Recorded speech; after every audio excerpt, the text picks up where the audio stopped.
I'm Candace Price. Candace Price. Candace Price. Good morning. It's 6:30. I'm Candace Price. And I'm meteorologist Alyssa Triplett. It is Monday, January 4th, so that means that some of those goals are definitely going to get hit running here on this Monday. Yeah, it's right into the new year, so it's time to get started. And, you know, I think the big advice here is be easy on yourself. So we had a tough year, so if you want to start those goals, go ahead. But also, if you just want to lounge around, that's okay too. Now to the violence and chaos unfolding at the U.S. Capitol as never seen before in our lifetime. A pro-Trump mob breaching security barriers and entering the building. 4 people are now dead and 52 arrested. 2 pipe bombs found, one at the DNC and another at the RNC offices. The violence breaking out after President Trump told his supporters to march on the Capitol while lawmakers ratified the Electoral College votes for President-elect Joe Biden. ABC's Faith Abube starts us off. And prosecutors for the 4 Minneapolis police officers charged in the death of George Floyd have requested that the trial be delayed. The trial has been scheduled for March 8th, but prosecutors are asking that it be moved to June 7th. The prosecutors citing the pandemic and wanting enough time for more people to get vaccinated to lower any health risk for what's expected to be a high-profile trial. And Wisconsin U.S. Senator Ron Johnson says he has not made a decision yet on his political future. Johnson has been an outspoken supporter of President Trump and is now facing mounting calls for him to step aside. It's Election Day in Georgia, where the 2 Senate runoff elections will determine control of the U.S. Senate. Both President Trump and President-elect Joe Biden campaigning in the state on Monday, and here's the latest this morning. And in Kenosha, the city council has just approved an emergency declaration, and Governor Evers has mobilized the National Guard as the city prepares for another round of protests. This morning, reaction from those who live in the area. Starting next Monday, Minnesota restaurants and bars can start serving people indoors again. Governor Tim Walz says the COVID-19 spread has slowed enough to make it safe. News 19's Marcus Arsvold gets reaction from a local restaurant owner. Now to the latest on COVID vaccinations, which are expected to ramp up this week. But some doctors are calling for a new strategy, including possibly cutting doses in half. People from Wisconsin were among the mob at the Capitol, and most say they went to D.C. to make their voices heard.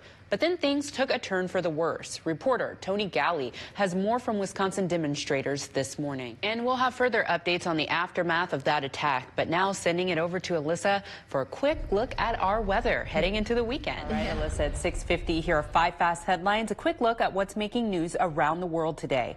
Wikileaks founder Julian Assange has been denied bail. A UK judge said he is a considerable flight risk. It comes after the judge ruled that Assange should not be extradited to the United States on mental health grounds. Now to look at what's on in your world this morning. Some residents in Hawaii are wondering if they saw a UFO after a strange bright blue object appeared in the sky and then mysteriously disappeared. The sighting even prompted 911 calls. It's not unusual for a new iPhone to be trending when it comes out, but what about the empty iPhone box? Check it out. Now we have some great ideas of what to do with those empty boxes. Now to look at what's going on in our local headlines. Doctors at UW Health say there's still a need for convalescent plasma donations. The plasma is from the blood of people who have recovered from COVID. And a popular moving company is taking over the old Kmart location on La Crosse's south side. U-Haul has purchased the State Road property, and their plan is to open a temporary retail showroom with a limited stock of moving supplies like boxes. The company is still in talks with the City Zoning Commission over self-storage and U-Haul truck and trailer sharing. But once they get the approval, they plan to renovate the property to create a full-service facility. And Ashley for the Arts has announced a new act for their 2021 festival. Little Big Town will headline on Saturday, August 14th at 10 p.m. They're joined by Toby Keith and Switchfoot for this year's event, which runs from August 12th through the 14th. And you can find all that ticket information over on our website. The U.S. Capitol under siege by a pro-Trump mob, something we've really never seen before in our lifetime. Lives lost in the violence and chaos, and numerous arrests have been made. A local political analyst, Tim Dale, joining us now to discuss the aftermath of this momentous event. Tim, good morning. Thanks for having me. All right, so my first question for you is, there's really a lot to unpack here. I just want to hear your take on the events leading up to the riots and why you think it turned out this way. I think that really probably the nail in the coffin was Mike Pence issuing the statement right before the congressional hearing, which was that he was going to fulfill his congressional obligation and certify the vote. I think that feeling of hopelessness is probably what led the president to say what he said, and probably what led the rioters to do what they did. We had a few senators here locally and then around the country, Republican senators, planning to object to the ratification of the election results just ahead of these riots. And now a lot of those folks coming out and condemning the actions of those rioters. There are still several people who are objecting to what happened. But with a peaceful transition of power in a place like the United States, you can lose an election. You can even disagree with the way that the election was held, and yet we transition power. That's the beauty and the power of law and order and a system that's guided by a constitution. And so I think that the shared outrage about the rioters really is outrage about what it is that the country stands for, even in the face of disagreement, even in the face of feeling like an election didn't go the way that you wanted it to or the way that you felt was fairly run.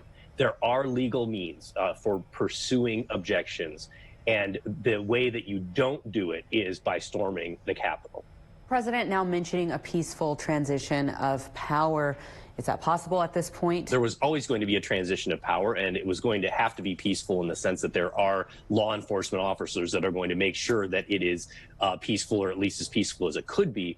But I think that it is really going to be on the president and on Republicans in particular to emphasize how important the peaceful transition of power is going to be. What do you personally think that local leaders could do to ensure this peaceful transition and just help us move forward as a community in a positive way?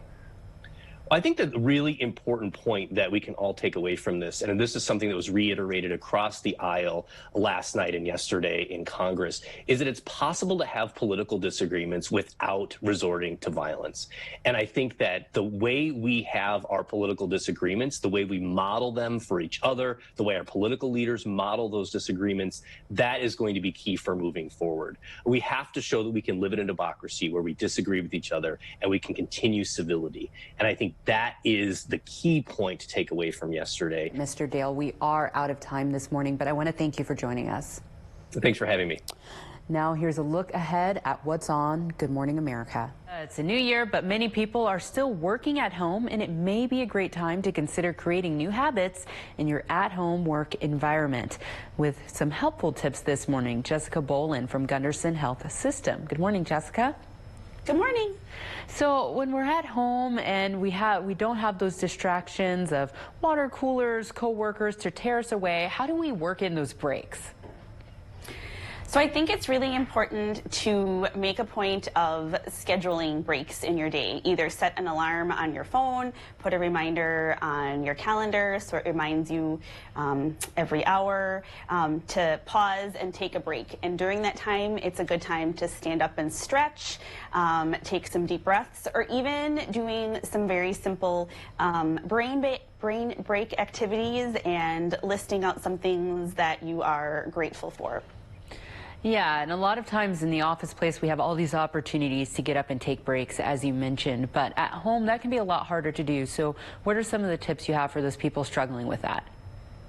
Yeah, so, think about, again, making it a priority to take some breaks. So think about if you can get up every 30 to 45 minutes, once an hour at least.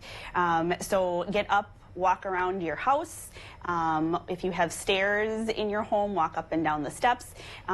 It's a little bit snowy outside right now and cold, but even opening the door, getting some fresh air, walking up and down your block, just anything that you can do to be shifting your mind and allowing your brain to take a little break throughout the day. Yeah, and of course, working from home more means that we have access to all the food that we have at home. So how do we sort of prevent all the snacking that can happen? So think about whether you're at home or you're at work. It first of all is important that you fuel your body and you do take time to eat. So if you're finding that you're so engrossed in your work and you're not eating lunch or taking time for snacks, again, build that into your calendar so you have a reminder. And then have some go-to healthy things in your cupboard and fridge. So think peanuts or grapes, apples, yogurt cups, just things that are a variety of vegetables, protein, fruit that you can grab easily throughout the day. Yeah, some great helpful tips there just to keep those healthy snacks nearby instead of the chips and cookies. I'll take that advice. All right, thank you, Jessica. Thank you.